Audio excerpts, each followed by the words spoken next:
If you're a gamer and your choice of bed hasn't been under a rock, you probably already know about the GTA 6 leaks.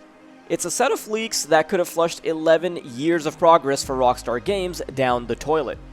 But at the same time, it put a teenager on the front page of the internet. For all three people waiting for videos from this channel, you're probably not used to a face, but here we are. I'm going to be your host, Wild, and welcome to Xputer. Today, we're going to be talking about a hacker who made a name for himself literally overnight. And he's done that by carrying out one of the biggest data breaches in gaming history. Now everyone, their dog, and the questionable sock under their bed knows that Rockstar is going to be working on the next installment of their biggest franchise. Since 2014, there was pretty much nothing about it, right? Nobody knew what was coming up, there were pretty much no leaks from the developers, and the only thing we might have had were the credits rollout scene in GTA 5. So until September 18, Rockstar was pretty tight-lipped about what they were cooking up. But then, 7 years of grueling work from the developers was put up for the entire internet to see. There were a total of 90 in-game clips showing GTA 6 in that development stage where it basically just looks like a Roblox game. And these were put out on GTA forums where they started circulating online. And that's big. That is 50 minutes of pre-development footage. That's like getting the My Eyes Only portion of your Snapchat leaked as a developer. Now, many had their doubts about the clips being authentic, but then Bloomberg's Jason Schreier, he came forward and cleared everybody's doubts. This pretty much confirms that there's going to be a female playable character, and there's going to be a Vice City setting.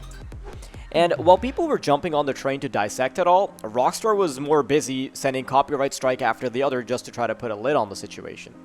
Eventually, though, they were able to take a lot of the things down thanks to Take-Two Interactive's copyright strikes. But you know how the saying goes, once you put it on the internet, you can't really take it down. So ever since the material is dropped, people have been having a lot of discussion. Now, there was a lot of criticism and praise. Criticism because the game doesn't really look that great in the early build. And this is for reasons that are pretty obvious to developers. In fact, a lot of developers actually came forward and they showed their own early build versions of the game to express solidarity with Rockstar. On the other hand, a lot of people were just happy that they got a bit of a peek behind the curtains. However, in the muddy aftermath, one question remains. Who did it? The one and only Teapot Uber hacker, and terrible naming aside, he's actually kind of talented. So the way he was able to do it was that he allegedly infiltrated Rockstar Games' Slack channels, which is Discord for people with a real job, by the way. Not only that, but he also managed to get some source code for other games. Now, this is where it gets really interesting. He hopped onto GTA forums and he wanted to negotiate a deal with Rockstar Games, and he wanted them to hand over the GTA 5 source code and the current in-development version of GTA 6. Of course, leaking the source code is no laughing matter, because for Rockstar that would mean that it could spawn hundreds of copycats and a lot of trade secrets would be revealed, not to mention all the cheats that could be made for GTA 5 Online if that were to be the case. Unfortunately for him, the teenager wasn't exactly playing four-dimensional chess when it came to committing a crime, and the City of London police was able to catch him with relative ease because he had a portfolio of other hacks and leaks. So only 4 days later, on September 22, the 17-year-old was caught by the NCA, which is UK's National Cybercrime Unit. Now, the official Twitter account for the National Cybercrime Unit didn't actually confirm that the teen was behind the hack, but Eurogamer stepped forward and they confirmed the rumors. So eventually, the culprit was slapped with 2 counts of violating Britain's computer misuse law and also 2 counts of violating his bail. Now, as per Detective Inspector Michael O'Sullivan, the culprit didn't actually plead guilty to computer misuse, but he did admit to breaching his bail. Is he telling the truth? Well, if Uber and the desk's Matthew Keys have got their facts straight, then probably not, because the ride-sharing company allegedly thinks that this teen who's currently sitting in a youth detention center belongs to the hacker group named Lapsus. Now, for those of you who don't know, Lapsus is a hacker group that is run by teenagers, and it is pretty problematic for a lot of companies out there. We're talking Vodafone, Samsung, Ubisoft, EA Games, and last year, this hacker group made its debut by hacking the Brazilian Ministry of Health in a ransomware attack.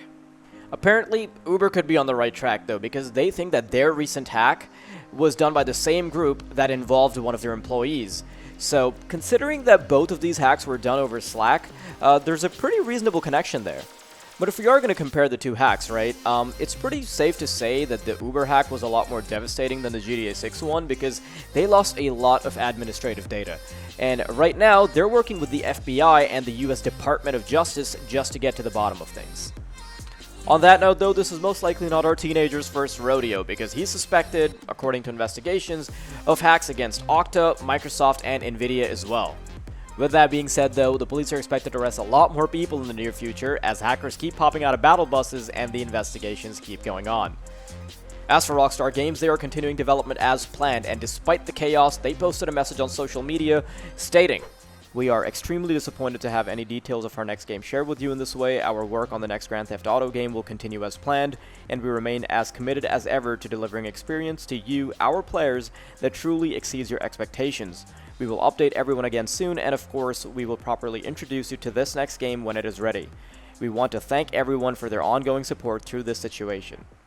That pretty much wraps up the video, and I hope it was sufficient to cover the news around the GTA 6 leaks. Now, this is the part of the video where I look at the subscriber count, and I feel sad, so yeah, I'd appreciate it if you click that button. Goodbye.